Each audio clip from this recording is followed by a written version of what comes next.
네, 부자들만 읽는다는 경제신문 체크해보도록 하겠습니다. 한국투자증권 알미온스탁 최영하 연구원 자리하셨네요. 어서 오십시오. 네, 안녕하세요. 네, 날이 쌀쌀해지니까 입이 제가 잘 떨어지지가 않네요. 네. 오늘도 헤드라인 살펴봐야 할 이슈들 굉장히 많은데요.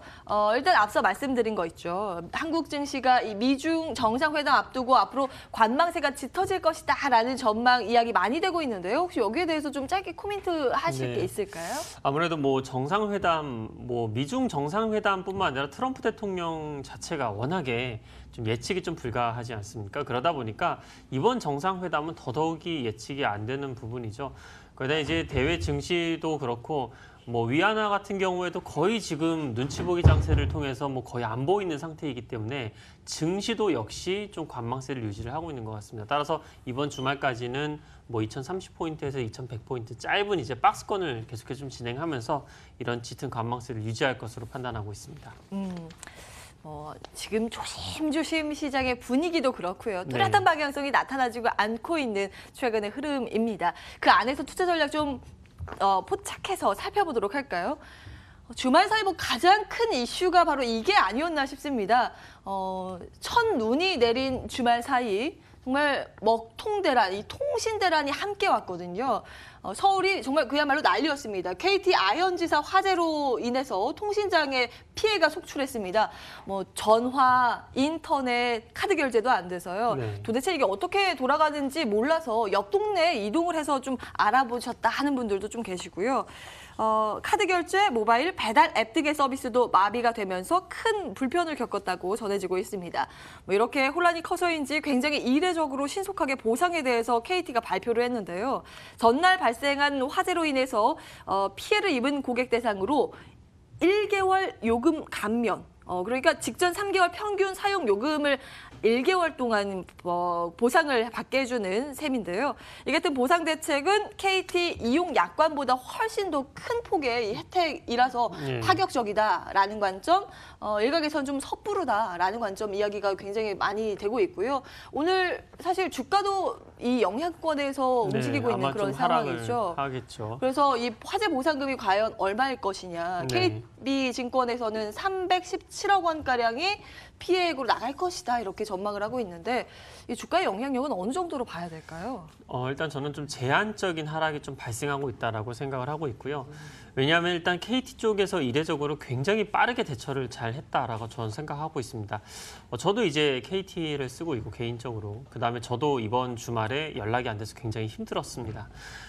이제 음식점에 가도요 결제가 안 됩니다. 현금으로 이제 냈어야 됐고 굉장히 불편은 컸는데 KT 쪽에서 굉장히 대응이 빨랐던 부분이 통신이 이제 어저께 저녁부터 빠르게 좀 복구가 되기 시작을 해서 연락에도 큰 문제가 없었고 거기다 이제 약관상으로는 이동통신 이제 일시적인 장애로 안 된 기간 곱하기 6배만큼의 이제 보상을 해주는 거라고 명시가 되어 있는데 실제로는 거의 한 달에 가까운 이제 요금을 보상을 해주겠다 이렇게 이야기를 했기 때문에 증시에서 이제 가장 저희가 어려운 부분이 불확실성이거든요. 근데 얼마를 과연 피해 보상을 주어야 될까라는 불확실성이 상당히 좀 많이 해소가 되었다라고 좀 보고 있고요. 물론 이제 소상공인에 대한 피해를 어떻게 보상을 해줄 것이냐 이 부분이 아직 남아 있긴 합니다. 하지만 그걸 감안함에도 불구하고 지금 상태에서 이제 대략적으로 증권사에서도 피해 보상 규모를 좀 예측한 상태이기 때문에 더 이상 이제 주식의 영향은 좀 제한적이지 않을까라고 생각을 하고 있고요.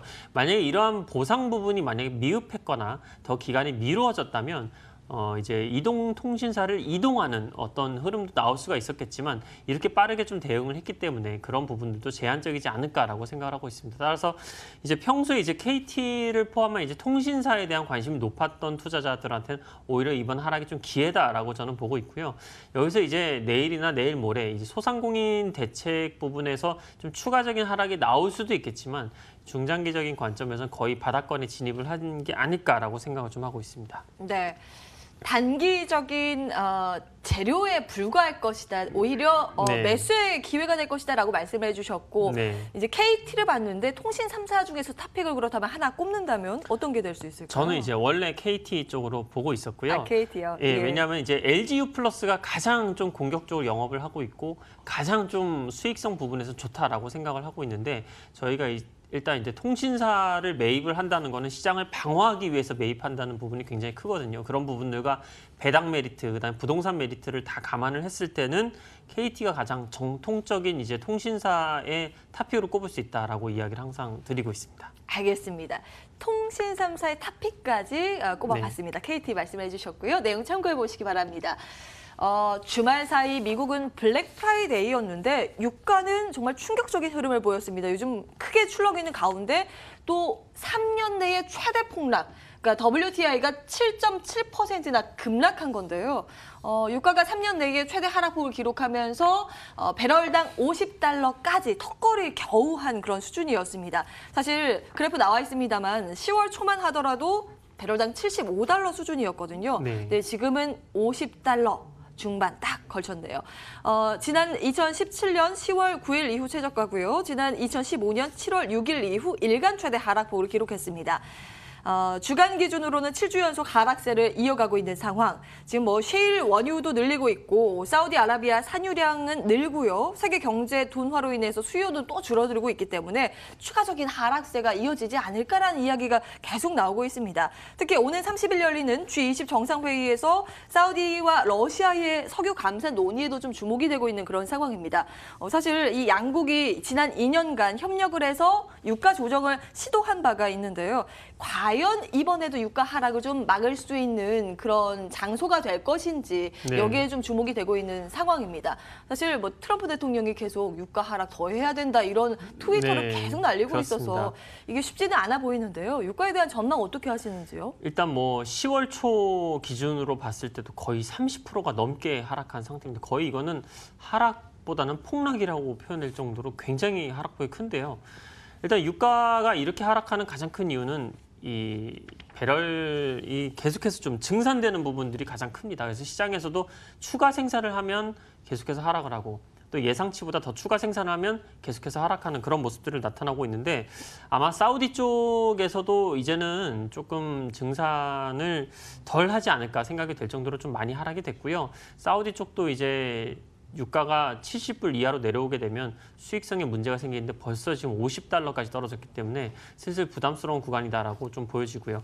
그다음에 이제 셰일가스 업체들도 배럴당 55불 이하로 떨어지게 되면 굉장히 좀 수익성에 문제가 생기게 됩니다. 그래서 지금 미국도 사우디도 전부 다 지금 불안한 상황에 놓여 있기 때문에 이 상태에서는 이제 바닥권을 다실 것이다라고 생각을 하고 있습니다. 다만 저희가 이제 유가에 투자할 수 있는 ETF라든지 그다음에 S-OIL이나 SK 이노베이션 같은 종목에 투자할 때는 조금 주의해야 될 부분이 뭐냐면 바닥이란 부분을 어렴풋이 짐작을 할 수 있는 구간이 지금 맞습니다. 하지만 워낙에 하락폭이 가파르기 때문에 지금 상태에서 바닥을 잡는 부분들은 이제 떨어지는 칼날을 잡는 것이다. 따라서 바닥권을 다지는 모습을 저희가 좀 확인하고 들어가시는 게 훨씬 더 좋을 것이다라고 생각을 하고 있습니다.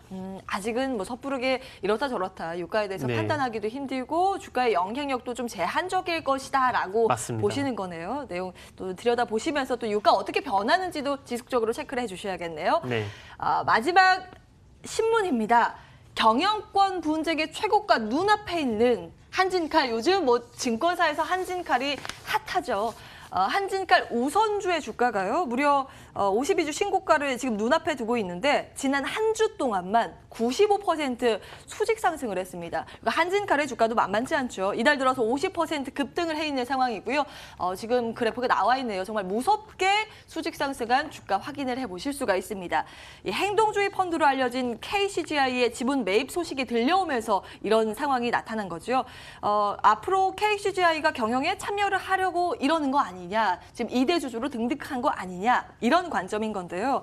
뭐 경영권 분쟁 이슈는 사실 지주사 입장에서 한 번씩 들려올 때마다 주가를 끌어올리는 요소로 작용을 하고 있고, 사실 한진칼 같은 경우에는 그동안 뭐 갑질 논란이다 뭐다 네. 하면서 굉장히 비호감 여론이 겹쳐져 있어서 앞으로 경영권 위기로 이어지는 게 아닌가라는 분석도 나오고 있는 그런 상황입니다. 네. 이 한진칼 그리고 한진칼 우선주 주가 방향성 어떻게 아시고 계신지요? 일단 뭐 한진칼은 두 가지 호재가 동시에 겹치면서 굉장히 빠른 네. 상승이 좀 나왔는데요. 무엇보다도 아까 방금 말씀드린 유가와 관련된 가장 큰 수혜를 좀 보고 있죠. 이제 자회사인 뭐 대한항공이라든지 이런 부분들이 유가가 하락을 하게 되면 아무래도 이제 수요가 증가를 하게 되면서 주가가 올라가는 그런 상태인데 거기다가 이제 KCGI의 어떤 이런 행동 우선주의, 그러니까 이 부분도 그렇고 국민연금도 그렇고 계속해서 요구했던 부분은 투명한 지배구조, 그다음에 배당을 늘리고 주주 친화적인 정책을 펼치길 좀 바란 부분들이 굉장히 커졌죠. 그런 상태에서 이제 KCGI가 불을 지핀 셈이라고 볼 수가 있겠습니다. 그래서 한진칼이 원래 저평가가 되어 있었던 상태에서 지분 가치도 거의 1.5조에 달하거든요. 그 상태에서 이제 저평가 메리트의 유가까지 떨어지고 KCGI의 어떤 이런 행동까지, 그러면서 이제 주가가 갑자기 급등을 했다, 이렇게 보시면 될 것 같습니다.